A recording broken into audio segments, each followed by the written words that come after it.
Today we will start a new chapter from the modern India, Mahatma Gandhi and the national movement and the nationalist movement. Okay, so the period 1919 to 1947 AD, it occupied a very significant place in the history of the Indian freedom struggle. It was during this period that the great personality Mahatma Gandhi entered the Indian political scene with weapons like satyagraha, non-cooperation and civil disobedience based on truth and non-violence, and soon became the pioneer of the national movement. Since Mahatma Gandhi dominated the Indian political scenes from 1919 to 1947, this period is known as the Gandhian era. So here you can see images of Mahatma Gandhi. Mahatma Gandhi, whose full name was Mohandas Karamchand Gandhi, he born on October 2nd, 1869 at Porbandar in Kathiawar, Gujarat, in a traditional Hindu family. His father Karamchand Gandhi was the Diwan of the Rajkot state, and his mother Putli Bai was a religious woman. He was married to Kasturba Bai. At the age of 12, he passed his matriculation examination in 1888 and sailed to England to obtain the degree of law. After becoming a barrister, he returned to India in 1891. He left for South Africa in 1893 to practice law. So Gandhiji was the first Indian barrister and the first highly educated Indian to enter South Africa.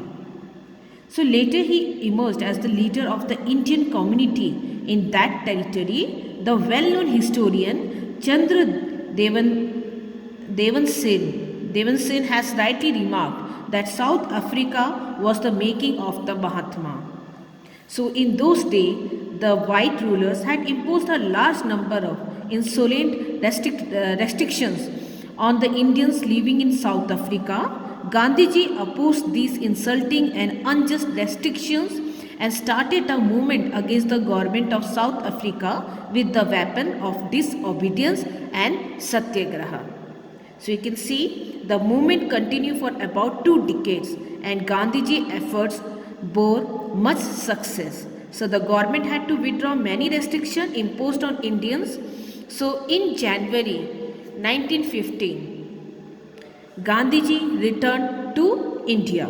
His struggle and ensuing success in South Africa had brought him much popularity in India. So you can see Indian extended him a hearty welcome on his arrival. So here comes Gandhi ideology. Okay, Gandhiji expressed his early view in his book entitled Hind Swaraj, okay, which he wrote in 1909 while returning to South Africa from London. So these views were expressed in an imaginary dialogues form. So the study of this book revealed that Gandhiji laid much emphasis on truth, on non-violence and the purity of means and end. So here comes, he emphasized on truth. So Gandhiji's success in South Africa, it paved the way for his future life. It was during this struggle that he evolved a new technique of struggle known as satyagraha. Okay, so if we talk satyagraha, it's based on the principle of truth and non-violence. So the literal meaning of satyagraha is to remain or to be determined or stuck to the path of the truth. Okay, so his weapon of satyagraha was also based on the principle of truth and non-violence. Okay, in his opinion, satyagraha is a principle of, you can see, spiritualism based on love for mankind. So it does not possess any kind of hatred for the rival. Gandhiji considered truth as a supreme in life. He believed that an ideal satyagrahi is truth-loving and truthful. There is no room for hatred in his heart. So the true satyagrahi is fearless and courageous and always follow his chosen path fearlessly. So he emphasized on non-violence. So he believed that non-violence had a wonderful power of sorting out all the problems. In Gandhiji's opinion, non-violence is not a symbol of cowards and weaknesses, but it a sign of bravery, strength and fearlessness. And now he emphasized on the purity of means and the end. So Gandhiji believed that in the purity and superiority of the means. Okay, he believed that for the achievement of good end, that means should also be good. So here means are what? Means are the truth and non-violence. So you can see he had a strong desire to get his country free, but he did not want it to resort through falsehood, violence, okay, to achieve this objective. Here comes his entry into Indian politics. So Gandhiji, he was particularly influenced by Gopal Krishna Gokhale and regarded him as a political guru. You can see that Gokhale advised him to spend a year traveling around various places of India in order to know about the land and its people. So India underwent a number of changes in the year 1893 to 1915. You can see still a British colony, it was far more active in political sense. Branches of the Indian National Congress, it has been established in most major cities and towns. The Swadeshi movement launched against Britishers, launched against the partition of Bengal in 1905. It had significantly broadened the base of the Indian National Congress. So the appeal of the Congress registered a growth particularly among the middle classes. So the partition movement here had thrown up the national leader like Bal Gangadhar Tilak of Maharashtra, Bipin Chandra Pal of Bengal and Lala Lajpat Rai of Punjab. It became popular as Trimurti in the history of the national movement. So here you can see that here the alliterations conveyed all the Indian character of the struggle, as all the three were not associated with a common original place.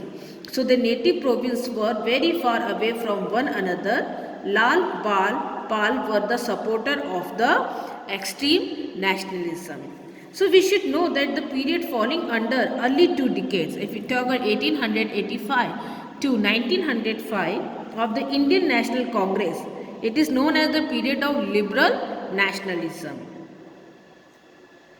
So when we talk about liberal nationalism, they had complete faith in the constitutional and peaceful method. So they have complete faith in the constitution and peaceful method. So you can see they wanted to draw the attention of the government through constitutional method like memorandum, petition, resolutions, newspaper and deputations. So the liberal nationalists, they were also known as moderates, as they were supporters of a more gradual and persuasive approach. You can see Gopal Krishna Gokhale, the political guru or mentor of Gandhiji, and Muhammad Ali Jinnah, who like Gandhiji was an advocate of Gujarati origin trained in London. They were also associated with the group of the moderates. So here you can see the next topic, the Banaras speech of Gandhiji. So as per the advice of Gopal Krishna Gokhale, Gandhiji spent about a year travelling around the various parts of India in order to know about the Indian masses. So first major, you can see public appearance here is of Gandhiji was at the opening of the Banaras Hindu University in February 1916. So the princes here you can see. So those who were there for making large donation, they had contributed greatly to the founding of the university, were particularly invited to the inauguration ceremony. So some important leader of the Indian National Congress such as Annie Besant also attended the function. Gandhiji was invited on account of his achievement in South Africa. So Gandhiji felt it very bad that there was no mention of the poor laborers, in the speeches of the dignitaries. Therefore, by speaking on the occasion, he criticized the elite for it. While expressing his view, he said that the opening of the Banaras Hindu University was certainly a most gorgeous show, but the ever increasing economic, okay, here you can see which made a gap between the rich nobleman, and here you can see, and the millions of poor Indians who were not present were really a matter of worry for him. So the opening of the Banaras Hindu University was an occasion for celebration because this nationalist university was founded by Indian money and Indian efforts. But Gandhiji, in place of adopting a tone of self-congratulations, wanted to remind those present of peasants and workers who, though forming the majority of the Indian population, were not present there as a audience. So the speech of Gandhiji in Banaras in February 1916 was indicative of the fact that the Indian nationalism was a creation of elite such as the lawyer, the doctor and the landlords. Besides, it was also the first public announcement of the desire of Gandhiji that he wanted to make Indian nationalism more properly representatives of the Indian people as a whole. And here now we talk about the founding of the Sabarmati Ashram. So in 1916, Gandhiji founded Sabarmati Ashram on the bank of the river Sabarmati, okay, at Ahmedabad. It was named as the Satyagraha Ashram. In fact, this ashram was established as a workshop of truth and non-violence. So Gandhiji started the experiment of his view technique of struggle that was based on the principle of Satyagraha and civil disobedience from this very ashram. So Gandhiji experiment of Satyagraha in India. So before becoming an active participant in the Indian national movement, Gandhiji participated in the Satyagraha of Champaran, Kheda, and you can see during 1917-18 and struggled in favor of the demand of the textile mill workers in Ahmedabad. So in 1917, you can see Gandhiji made his first great experiment in Satyagraha in Champaran districts, okay, of Bihar. The indigo farmers of Champaran was they were oppressed by the European planters. So in 1917, Gandhiji reached Champaran, but the commissioner of Champaran prohibited his entry into the area and ordered him to leave Champaran immediately. But Gandhiji, he refused and preferred to take the punishment, okay, for not avoiding the law. Or rejecting the law. So ultimately, the local administration was forced to withdraw its order. A committee of inquiry for the indigo peasant grievances was appointed on which Gandhiji served as a member. So Gandhiji first success, if we talk about first Satyagraha in India was successful. So in 1918, Gandhiji remained busy in two campaigns in the home state of Gujarat. One you can see Ahmedabad mill, another one is the Kheda. So in 1918, while supporting the textile mill workers in Ahmedabad, he demanded better working conditions for them. The strike came to an end with the intervention of Gandhiji, and the mill owners agreed to give 35% of worker wages as bonus. So in March 1918, Gandhiji joined peasants of Kheda district in Gujarat and asked the state for the remission of the taxes, followed the failure of the peasant harvest. So he asked for the reduction of the taxes. So you can see that the Satyagraha of Champaran, Kheda and Ahmedabad made Gandhiji very popular among the masses. He started emerging as a leader of the masses and won the admiration and respect of political works, particularly the youth. So here comes Satyagraha. They were against the Rowlatt Act.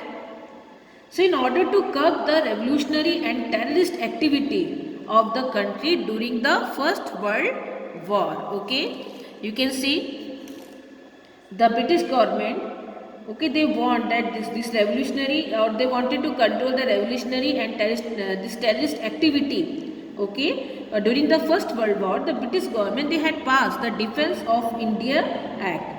So it instituted the censorship of the press, and you can see permitted the detention without any trial. So with the end of the with the end of the war, this act too was to be repealed. Okay. But you can see the British government, they wanted to keep it alive in one or the other form in order to control the nationalists. So the recommendation of the committee that was chaired by Sir Sidney Rowlatt, okay, this tough measure, it remained in continuance.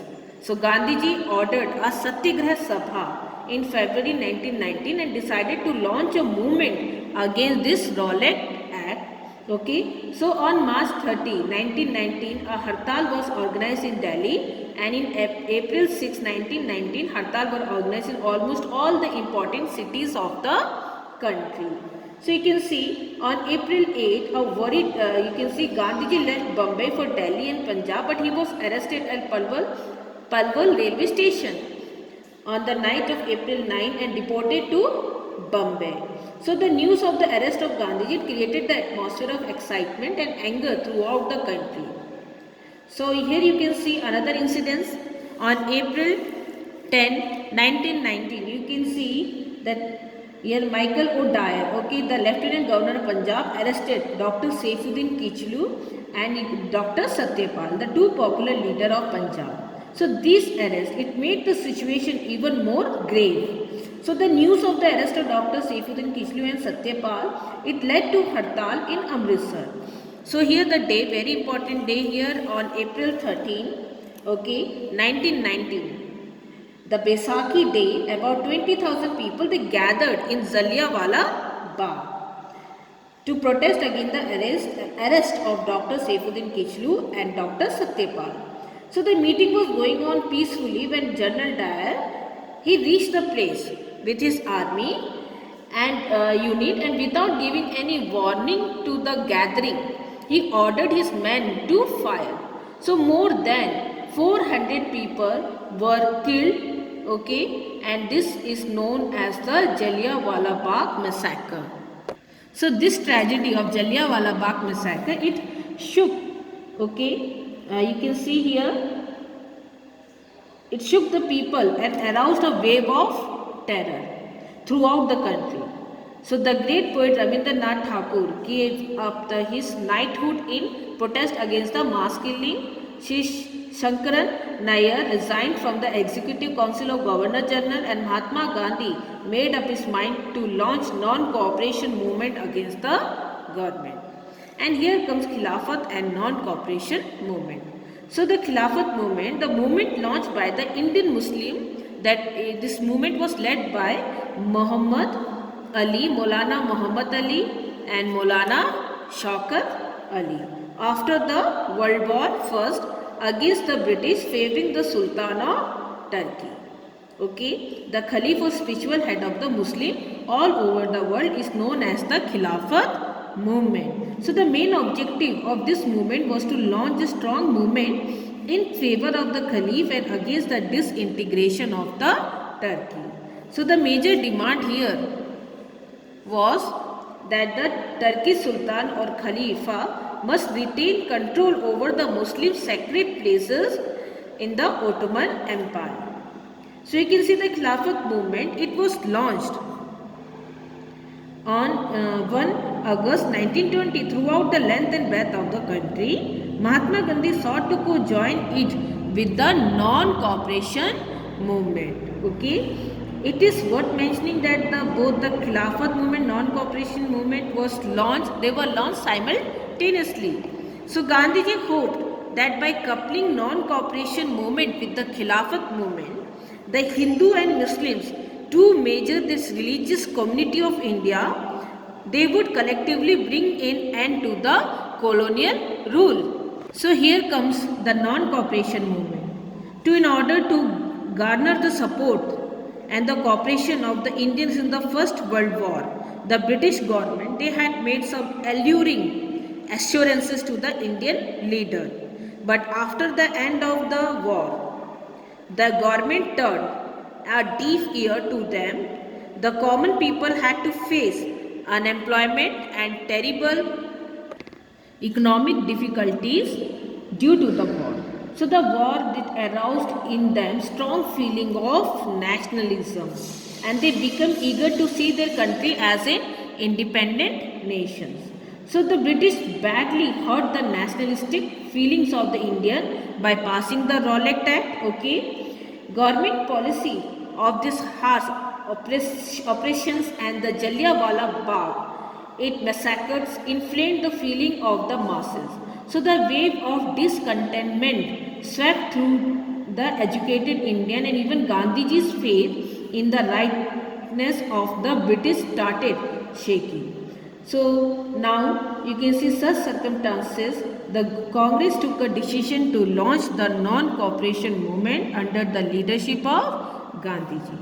So launching of non-cooperation movement. Okay, so you can see the main objective of the non-cooperation movement was not to extend any cooperation to the administration, and thus rendering it completely crippled. So Gandhiji launched the non-cooperation movement on 1st August 1920. The program of this movement was, what was there? To boycott the government job, titles, honorary office, law code. Okay, you can see educational institutions, to boycott the foreign goods. Okay, to boycott the election, non-payment of taxes of government, and peaceful disobedience of government law.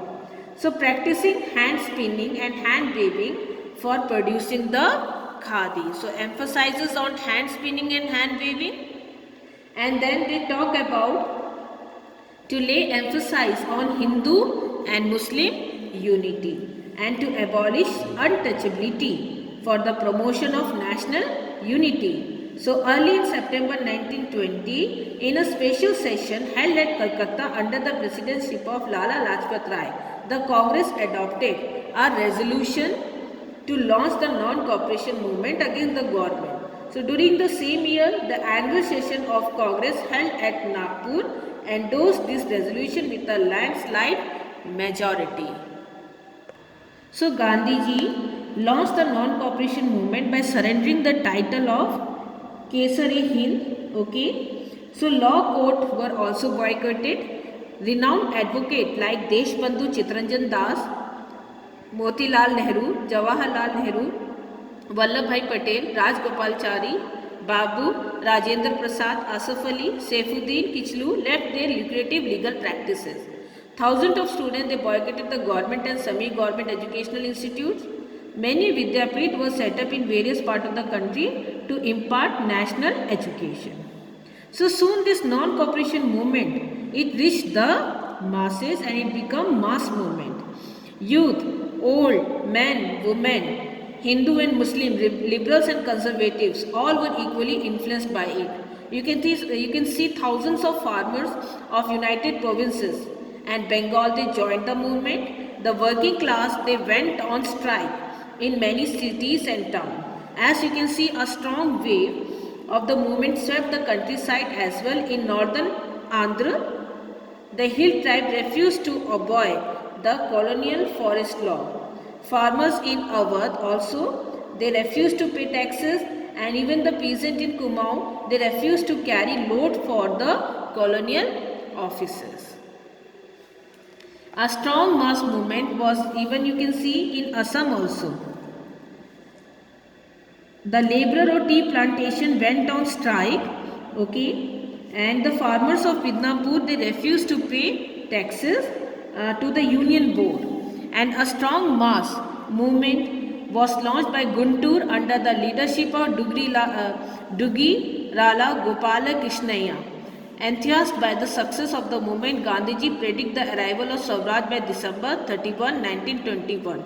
So, as a result of the non-cooperation movement, the British Raj was shaken to its root for the first time since the revolt of the 1857. But you can see by the December 1921 thousand of Satyagrahi, including important leaders like Deshbandhu, Chittaranjan Das, Motilal Nehru, Lala Lajpat Rai, Maulana Abdul Kalam Azad, they were all arrested. Okay, and one very important incident which led to the suspension of the movement is the Chori Chora incident. Okay, on February 5, 1922, a violent incident occurred at Chori Chora in Gorakhpur district in Uttar Pradesh, and it being infuriated a peaceful procession of about 3,000 farmers. The angry agitators, they attacked and burned the police station, causing the death of 21 policemen and one police inspector. So pained by the happenings, Gandhiji decided to suspend the movement immediately. So on February 12, 1922, you can see the Congress Working Committee, they passed the resolutions. Okay, suspending non-cooperation movements. So the resolution is taking full advantage of the situation. Okay, they arrested Gandhiji on March 10, 1922, and you can see, and awarded him 6-year imprisonment for sending disaffection against the government. So after this movement, Gandhiji become, you can see, people's leader. So by 1922, the Indian nationalists had undergone a significant and substantial changes, and Mahatma Gandhi, he emerged as a people leader. The awakening arising among the masses because of the non-cooperation movement, it transformed, very important, the non-cooperation movement, it transformed the national movement into the mass movement. Now the national movement was not limited to cities and intellectual only, but had become a mass movement, crossing the limit of the place, the class and the community. So hundreds of thousands of peasants, you can see, workers and artisans, even they started participating in the nationalist movement. Most of them had regards for Gandhiji and they respectfully called him Mahatma Ji. Gandhiji spoke the language of the common masses, and you can see would wear clothes like them. In this way, because of this similarity, Gandhiji would come very close to the common folk. So he would spend some of his time daily in spinning the wheel. Gandhiji with spinning wheel had become the most regular identity of the Indian nationalism. He also encouraged other nationalists to do work on the spinning. So this work of spinning by Gandhiji helped him significantly in breaking the boundaries prevailing within the traditional caste system between mental labor and the manual labor. So Gandhiji saw the charkha as a symbol of ideal human society. He believed that spinning wheel could make the poor self-reliant from economic point of view by providing him with supplementary incomes. So you can see Gandhiji on November 13, 1924 wrote in Young India, what I object to the craze for machinery as such, the craze is for what they call labor saving machinery. Men go on saving labor till thousands are without work and thrown on the open street to die to starvation. I want to save time and labor, not for the fraction of mankind, but for all. I open the concentration of wealth, not in the hands of the few, but in the hands of all. Now comes Gandhiji and the peasant. So Gandhiji was regarded as the Masiha of his age. You can see that particularly the peasant believe him to be the Masiha. Many rumors were in circulation at various places regarding his miraculous power. At some places the common masses came to believe that he had been sent by the king to remove their, you can see, miseries and resolve their problem, and he had such power that he could even reject the order of the officials. So in many villages this rumor it was in circulation that the person criticizing Gandhiji got their house caved in and their standing crops getting destroyed without any reason. So Gandhiji was popular with many names. You can see such as Gandhi Baba, Gandhi Maharaj, Mahatma among the peasants, forming a large chunk of the Indian population. So they consider him as the savior and believed that only he could save them from the oppressive then from the Britishers. Okay. So now comes the constructive work, a program. So you can see after the suspension of the non-cooperation movement, the follower of Gandhiji, they kept themselves busy in the constructive work.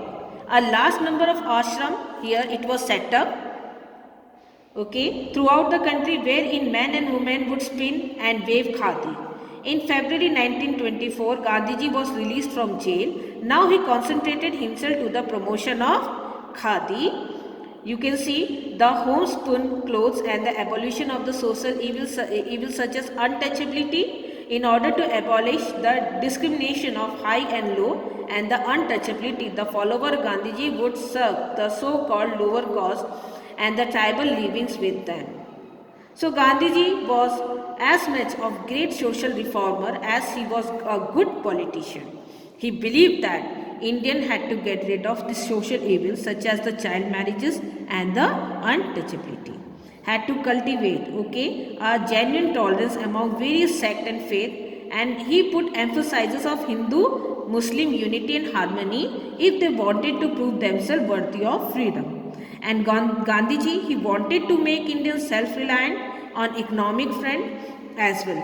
He emphasized the significance of wearing khadi rather than meal-made clothes imported from overseas in order to achieve these objectives. Okay, in order to promote national education, many national schools and colleges were established in various parts of the country, which taught the youth, the men and the women lesson in anti-colonial ideology.